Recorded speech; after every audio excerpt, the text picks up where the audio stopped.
Jake the Film Guy, Microbudgeter.com. In this video, we're going to talk about 7 things you can be doing during this pandemic. Love is a burning thing, and it makes a fiery ring. If you are brand new to this channel, welcome. Hit the subscribe button if you like Scottish accents. The very first thing you need to consider doing during this pandemic, stay in the Word daily. Now, that may sound cliche. You may not be of the persuasion to want to follow Jesus, but I think during these dark days, more than ever, you're going to find that there are people who are looking. All of us are looking for truth. All of us are looking for hope. And I believe from the inside out that that's found in Jesus. And if you crack open the Word and you have no idea where to start in the book of John. It's a good place to start. But for the rest of you, for the folks who are following Jesus, now is not the time to take your foot off the gas pedal. Stay in the Word daily and make sure your consumption of the Word exceeds that of all the other things vying for your attention right now in terms of news and information. Next, you want to make sure you are exercising 5 to 6 times a week. Now is not the time to be downing Cheetos by the bagful. You want to make sure that you are staying fit, not just mentally and spiritually, but that your body is also fit, because your activity level is going to go down. Here's a very solid example of this. Where I work, I can easily burn an extra 80 calories a day just from walking around, amassing 5,000 steps every workday. That's not going to happen now that a lot of us are going into self-isolation and or quarantine mode. And so it's incumbent on you, it's incumbent on me to keep this temple that God gave us fit.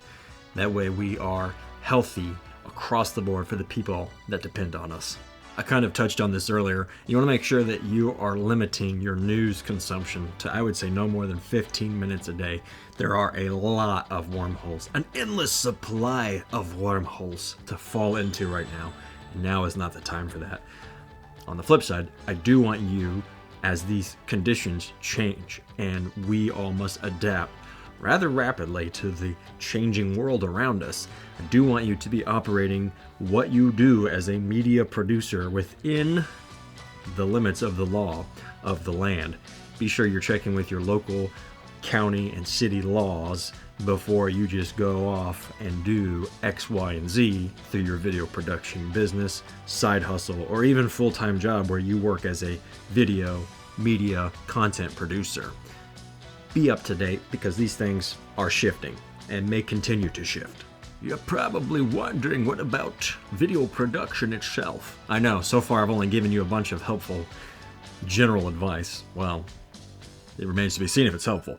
When it comes to your video production business, side hustle, you need to make sure, whatever the case may be, that you are following up now with all of your clients, whether they are sold or unsold.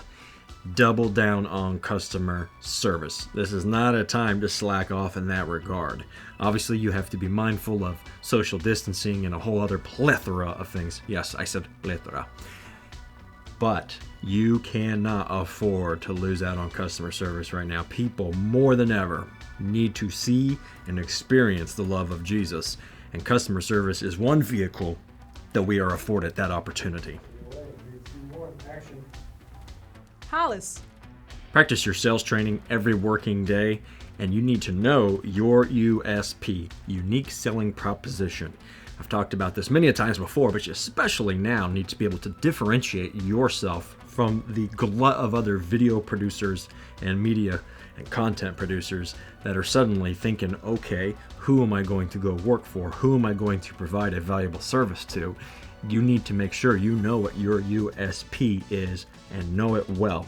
Here's an example. If you are suddenly looking at the next 3, 4, 5, 6 months and you're seeing that your space is crowded or it has contracted, whatever the case may be, for example, wedding videography, birthdays, celebration of life videos, those would all be examples of contractions.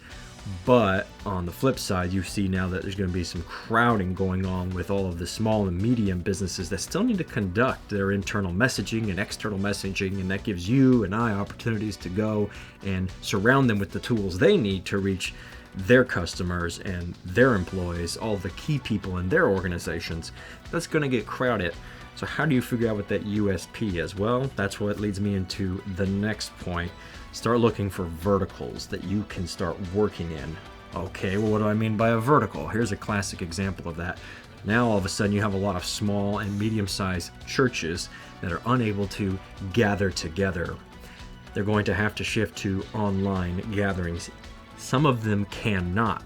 However, you have the tools, maybe you and, for example, the tech director that works alongside you knows how to go and set up the pre-recorded and the live streaming services that they need. That's a vertical that you could now walk into, because while there may be this push for centralized online streaming through churches, in the short term, your small and medium-sized churches, that's a vertical of opportunity where you can go and serve them and help them reach their parishioners. Last but not least, now is the time more than ever to actually be obedient to the command to love your neighbor as yourself. Be generous. Be the opposite of the selfish inclination that we must all wrestle with, courtesy of our sinful natures, to hoard and stockpile. There's nothing wrong with being prepared. I'm not saying be stupid. I'm not saying be careless or reckless. I'm saying you need to be generous. Pick up an extra roll of toilet paper and leave it at someone's doorstep. Someone that you know needs a hand. Maybe there are other ways for you to be generous that you haven't been before. Look at those opportunities. I just saw an opportunity appear on a local Facebook group where people are figuring out ways to partner, obviously with respect to the social distancing rules, but partner with one another to bring goods to those who are at risk, to those who can't get out, and even pay it forward at the restaurant. This helps the restaurant stay in business and pay their employees, and it helps that single parent or just struggling family come and get a bite to eat.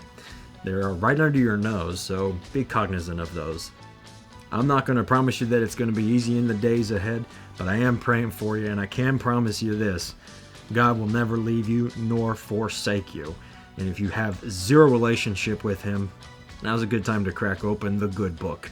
You can get one online, or there are other organizations that I'm sure, not to mention a lot of local churches in your area, that could probably hook you up with a copy if you just simply ask for one. How you work that out is between you and them, especially as in the coming days and weeks we're going to see more lockdowns happen. Don't lose hope. Jesus said it Himself that in this world you will have trouble, but be of good cheer. I have overcome the world. Till next time, I'll see ya. Keep creating with the King of Kings, and I am praying for you, all of you, my budding filmmakers and video producers. You're not alone.